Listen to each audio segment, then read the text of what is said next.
Hoy, mga senador, AI lang ako pero mas nag-iisip ako ng tama sa inyo.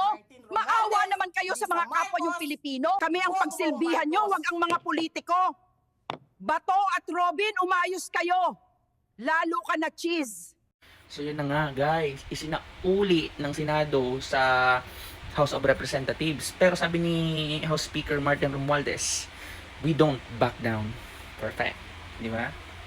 Tapos, syempre, may press conference na naganap. At sabi naman ni Congresswoman Luistro na kailangan nilang mag-inquire, di ba? Kung bakit ibinalik. Yun yung dapat sagutin ng Senado bago nila tanggapin yung return. Kasi insulto talaga, as in back to back sa pak talaga yan, sa House of Representatives, mga ganyan-ganyang bagay. Actually, kahit ang Philippine Constitution Association, talagang yun na ang taas na noon. Pero talagang sabi ni dead na si Chis Escudero. Tapos pa-speech pa to sa Malaysia. Si Lola mo, tinanggap na ng Office of the Vice President yung articles of impeachment. Ay, yung summons pala.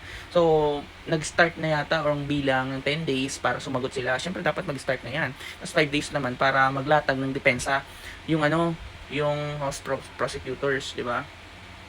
Parang, basically and literally, legally, nag-start na yung impeachment. Di ba? Nag-convene na sila. So, worst lang kasi dun sa mga tara-tara ni Chis Escudero, talagang nilibak niya talaga yung 5 senador na bumoto para hindi na ibalik. Dakdak pa daw ng dakdak. Siya ang dakdak ng dakdak. Isipin mo, Philippine Constitution Association, wala ka pang pakialam. Supreme Court lang daw. Talaga.